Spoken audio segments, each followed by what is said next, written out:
जय हिंद। सबसे पहले एक वार्निंग भैया, पाकिस्तान के लोग इस वीडियो को न देखें तो ही अच्छा है, क्योंकि इस वीडियो में हम बताएंगे कि कैसे हमारे भारत के वीर सिपाहियों ने 2 सैनिकों ने मिलकर पाकिस्तान के 93,000 फौजियों को घुटने टेका दिया था और दुनिया का सबसे बड़ा हार हुआ था और भारत के 2 सैनिक मारे गए थे लोंगेवाला में।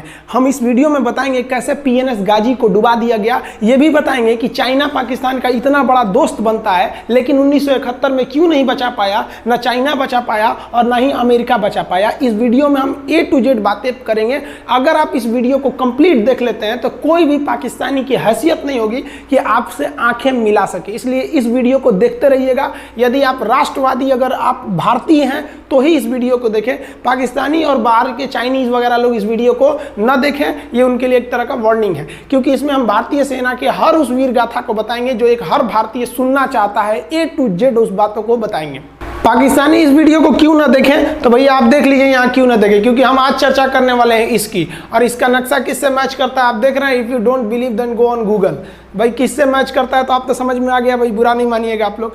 ध्यान से समझिए, जब भारत पाकिस्तान का विभाजन हुआ तो उसी समय पाकिस्तान 2 भाग में था। एक इधर वाला जो एरिया है इसे हम लोग कहते थे पश्चिमी पाकिस्तान, जो मेन पाकिस्तान का एरिया है, और ये जो आज आप बांग्लादेश देख रहे हैं ये बांग्लादेश नहीं था, बल्कि ये उस वक्त पूर्वी पाकिस्तान था। पूर्वी पाकिस्तान के लोग बंगाली भाषा को बोलते थे। पाकिस्तान के लोग इन लोगों को बड़ा भद्दे मजाक करके बोलते थे, कहते तुम लोग गधे हो, कुछ नहीं जानते हो, किसी काम लायक नहीं हो, यूजलेस हो लोग, तुम लोग छोटे हो, काले हो, मतलब उल्टा सीधा मजाक कर रहे थे। पश्चिमी पाकिस्तान के लोग इधर के लोगों को पसंद नहीं करते थे। हो गया नहले पे दाला 1970 में। 1970 में इस पूर्वी पाकिस्तान के शेख मुजीबुर रहमान चुनाव जीत गए और वो यहाँ के प्रधानमंत्री के पद के चुनाव जीत गए। अब यहाँ की आर्मी ने क्या किया, उनको शपथ ही नहीं दिला रहे थे, इसलिए 70 के चुनाव जीतने के बाद शेख मुजीबुर रहमान जब देखे कि ऐसा है तो उन्होंने अपना भाषण दिया 7 मार्च को और कहा कि अब हम इस पूर्वी पाकिस्तान को एक अलग देश बनाएंगे जिसका नाम रहेगा बांग्लादेश। इस भाषण के वजह से आर्मी ने, पाकिस्तान की आर्मी ने 25 मार्च 1971 को गिरफ्तार करके अब पश्चिमी पाकिस्तान में अरेस्ट करके बंदी बनाकर रख दिया और यहाँ पर जुल्म करना चालू कर दिया। कहाँ पर भाई, तो पूर्वी बंगाल में, पूर्वी पाकिस्तान में, पूर्वी बंगाल में नहीं, पूर्वी पाकिस्तान में इन्होंने जुल्म करना चालू कर दिया। शेख मुजीबुर रहमान के गिरफ्तारी के विरोध में यहाँ मुक्ति वाहिनी नाम कर एक विद्रोही गुट तैयार हो गया था, लेकिन पाकिस्तान के, पश्चिमी पाकिस्तान के लोगों ने इस पूर्वी पाकिस्तान पे इतना भयानक जुल्म किया कि इस पूर्वी पाकिस्तान में इस पश्चिमी पाकिस्तान के लोगों ने यहाँ पर 30 लाख लोगों को कटवा दिया। 30 लाख लोगों को कटवा दिया। 4 लाख महिलाओं का बलात्कार कर दिया।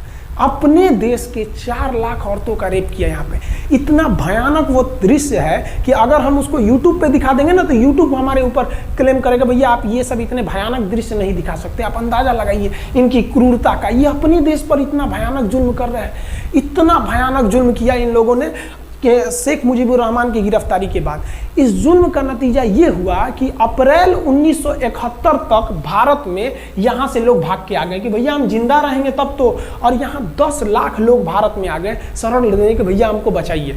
तो इंदिरा गांधी जानती थी कि जब तक यहाँ शांति नहीं होगा तब तक ये लोग वापस नहीं जा सकते थे, और शांति का एक ही था कि यहाँ पे घुस के इनको मारा जाए ताकि ये पश्चिमी पाकिस्तान वाले लोग यहाँ पर सुधर सके।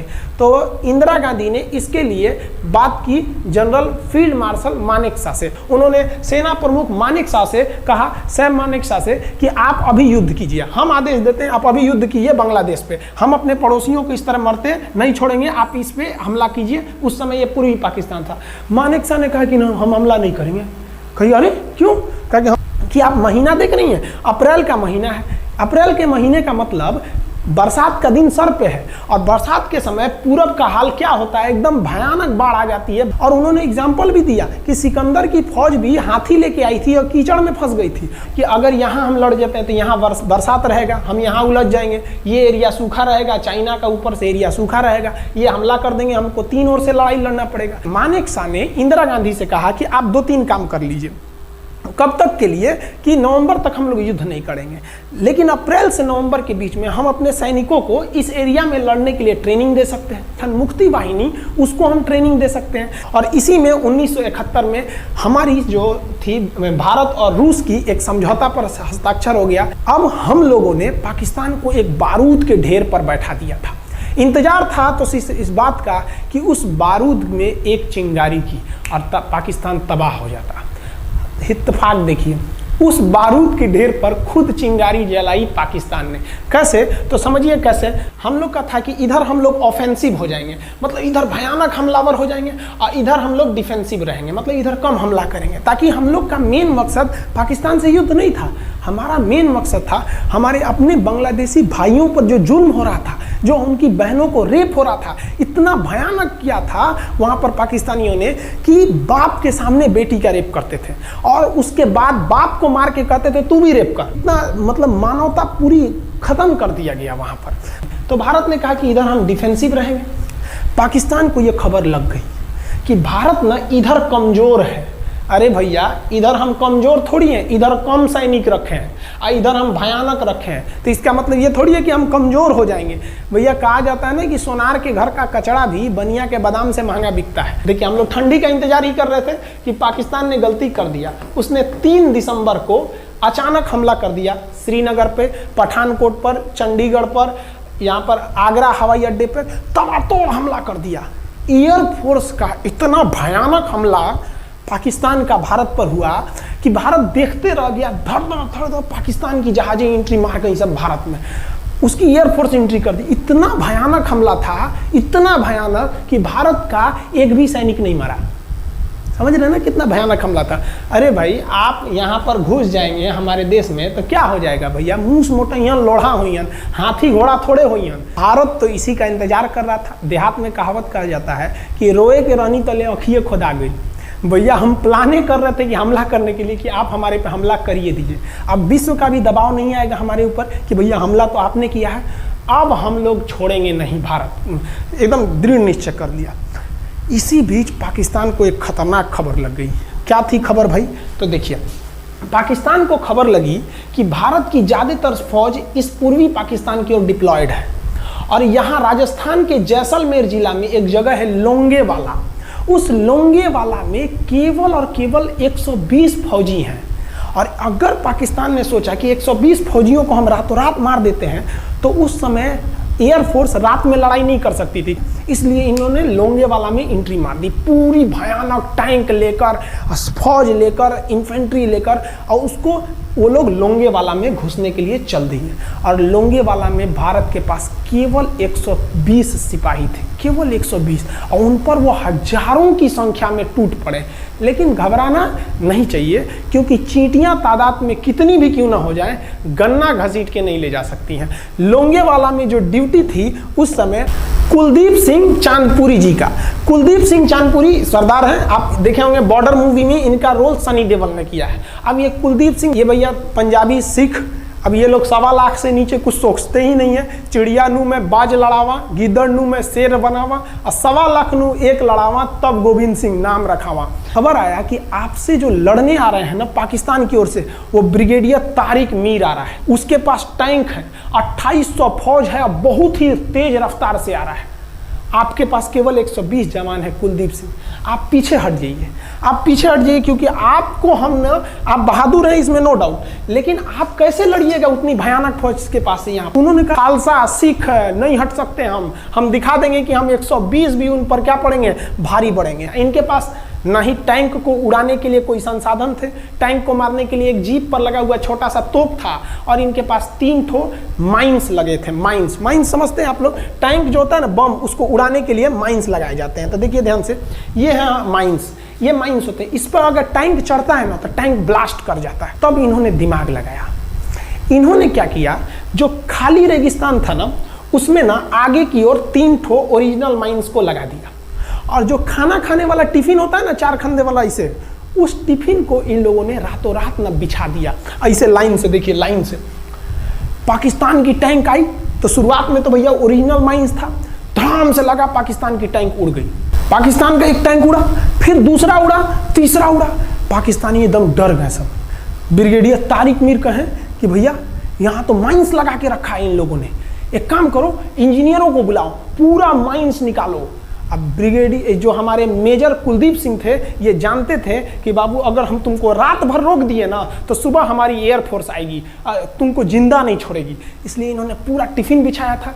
इन पाकिस्तानियों ने 6 घंटे लगा दिए उनको निकालने में। इंजीनियर आते थे तो डर के मारे टिफिन निकालते थे, अरे बाप रे बाप, और टिफिन में तो ईंटा पत्थर भर देते थे और डर के ले जाते, अरे भागो भागो भागो, माइंस है माइंस है। इसको लगाते लगाते इन लोगों ने पूरी रात बिता दी। 3 बज गया। 3 बजे इनको पूरा सन्नाटा दिखा कि भैया ये तो टिफिन है, ये रेगिस्तान में ये तो टिफिन है। अब उन्होंने कहा कि आदेश दिया कि हमला करो। तो कुलदीप सिंह जो थे चांदपुरी, उन्होंने बालू के बीच में ऐसे गड्ढे बना रखे थे और अपने फौजियों को ना 2 किलोमीटर एरिया में बिछा दिया था, एक उधर एक इधर एक इधर। तो चारों ओर से फायरिंग होती थी। पाकिस्तानियों को लगी ना कि भैया हमको गलत इंफॉर्मेशन मिल गया है, 120 गो मिल के ऐसे थोड़े मारेगा सब। सोच रहा उधर से गोली इधर से गोली, धड़ाधड़ बम गोला दारू सब चल रहा है यहाँ पर, इतना भयानक कहीं कोई 120 आदमी मिल के ऐसे मारता है? नहीं भाई, इतना भयानक सुनसान एरिया में कहाँ से कौन मार रहा है, एकदम तबाही मचा दिया। कुलदीप सिंह चांदपुरी ने क्या तबाही मचाया था आप देखना चाहते हैं तो देखिए उन लोगों ने क्या तबाही मचाया था। ये है पाकिस्तान का टैंक, ये धज्जी उड़ गया था टैंक का, थुथुर तूर दिया इसका यहाँ पे। ये देखिए टैंक का, पाकिस्तानी देख रहे हैं कि भैया सब चक्का उक्का फेंका गया। बताइए ये चांदपुरी साहब को ऐसा करना चाहिए? ये कोई वीडियो गेम खेल रहे हैं, मार के धज्जी उड़ा दिया। अरे पाकिस्तान बच्चा है, अपने बच्चा है, बिगड़ गया, आराम से मारिए। ऐसे एकदम धज्जी उड़ा दिए हैं बेचारा सबको। पाकिस्तान के टैंक को धज्जी उड़ा के उस पर भारतीय सैनिक खड़ा होकर फोटो खिंचवा रहा था। फोटो खींच, उस समय सेल्फी नहीं था ना, तो आगे से फोटो खींचना, फोटो खींच, यहाँ पे आने वाली पीढ़ियों को ये प्रेरणा देगी। बताइए इतना सुंदर गाड़ी लेके आया था पाकिस्तान मारने के लिए, हाँ बेचारा ऐसे मारा जाता है? हाँ अरे ब्रिगेड मेजर साहब आप भी, बच्चा है, बच्चा को थोड़ा आराम से मारिए। देखिए इसका थोबड़ा बिगाड़ दिया गाड़ी का, ओहो ऐसे नहीं मारना चाहिए। लेकिन क्या कीजिएगा, बच्चा बिगड़ जाता है तो धोना ही पड़ता है। ये हाल कर दिया रात भर में। सोचिए रात में इतना बुरा मारा, दिन में दिखता तो कुछ डाल रहा पूरा, एकदम भयानक तबाही मचा दिया मेजर कुलदीप सिंह चांदपुरी ने। इनके आगे कौन खड़े थे? ब्रिगेडियर पाकिस्तान के ब्रिगेडियर साहब। ब्रिगेडियर साहब को कहने लगी भैया ये तो बहुत बुरा मार रहा है सब। तब तक हो गया सुबह, और सुबह के वक्त हमारे जो हंटर जहाज थे, उस समय जो जहाजें थी वो हंटर जहाज थी। ये हंटर जहाजें रात में नहीं उड़ सकती थी लेकिन दिन में उड़ सकती थी। रात भर तक कुलदीप सिंह चांदपुरी ने ऐसा कूचा पाकिस्तानियों को, इतना कूच दिया कि भोर हुआ तो बाकी का कसर पूरा कर दिया हमारे हंटर विमानों ने। ये हंटर विमान जब आए सब तो इतना भयानक तबाही मचाए सब पाकिस्तान के जहाजों का कि आप हुलिया देखेंगे ना, पाकिस्तान के टैंक का ऐसे पड़ गया। ये सब टैंक पूरा तबाह हो गया है, सब पूरी तरह ध्वस्त हो गया इतनी भयानक युद्ध में। 3 तारीख को पाकिस्तान ने हमले की शुरुआत की और ये 4 तारीख का शकल देखिए पाकिस्तान का। इतना भयानक धज्जी उड़ा दिया पाकिस्तान का जिसका कोई हद नहीं। पाकिस्तानियों को दुम दबा के भागना पड़ा। ब्रिगेडियर साहब भागे, कहें कि भाग भैया न तो ये सब जान ले लेगा सब। हम लोगों ने पाकिस्तान के टैंकों को अपने यहाँ रख लिया है म्यूजियम में। आज भी जाके देखिएगा ना तो इन टैंकों को डर के मारे पाकिस्तानी छोड़ के भाग गए कि भागो भाई यहाँ पर। ये 120 जवानों का जलवा था। और पाकिस्तानी कहते हैं कि हिंदुस्तान के लोग क्या लड़ेंगे? अरे भैया हम चीन पे वीडियो बनाए थे, आप पे नहीं बनाए थे, जो आप लोग हम लोग को बोल रहे थे कि पाकिस्तान हिंदुस्तानियों की औकात नहीं। देखिए अभी हम आपको औकात दिखाते हैं आपकी। ये आपका टैंक है, आके ले जाइए, हिम्मत है तो लेके जाके दिखाइए यहाँ पर। हाल तो ये हो गया था ना कि हम लोगों ने जो पाकिस्तानियों की जान ली थी ना, डर के मारे वो लाश उठाने नहीं आए थे, लाश को गिद्ध खा गए थे सब। हम लोग बोल रहे थे कि भैया हम गोली नहीं चलाएंगे, लाश लेके चल जाओ। हम नहीं जाएंगे, तुम लोग रेगिस्तान को कब्रिस्तान बना दिए हो। रेगिस्तान को कब्रिस्तान हम लोग हमला करने आए थे, शुरुआत तो तुमने किया था यहाँ पे। तो ये गिद्ध खाए थे सब, सफाई उफाई का काम ये किए थे सब। अब पाकिस्तान हम लोग को धमकी देता है। आज भी वो नहीं सुधरे हैं। आज भी हमने जो चाइना पे वीडियो बनाया था उस पर वो हमको धमकी देता है कि भारत की आर्मी कुछ नहीं कर सकती। अरे भैया आप सोचिएगा भी मत, अभी के समय में तो मत सोचिएगा। जानते हैं क्यों? देख लीजिए इधर अभी कौन बैठा है भारत में, समझ में आ रहा है? आप लोग तो पहले पाकिस्तान वाले लोग इस बात पर रिसर्च कीजिए कि इनमें ज़्यादा खतरनाक कौन है आपके लिए। हमको तो यही ज़्यादा खतरनाक लगते हैं भाई। समझ में आया आप लोग को? तो अभी देखिए ध्यान से, यहाँ पर पाकिस्तान ने जो हार हुई थी लोंगेवाला में, ये हार में पाकिस्तान की तो कमर टूटी और पाकिस्तान का पूरा मनोबल टूट गया कि ससुरा 120 गो मिल के ऐसे कैसे धो दिया सब। बताइए, इतना भयानक धोया जाता है।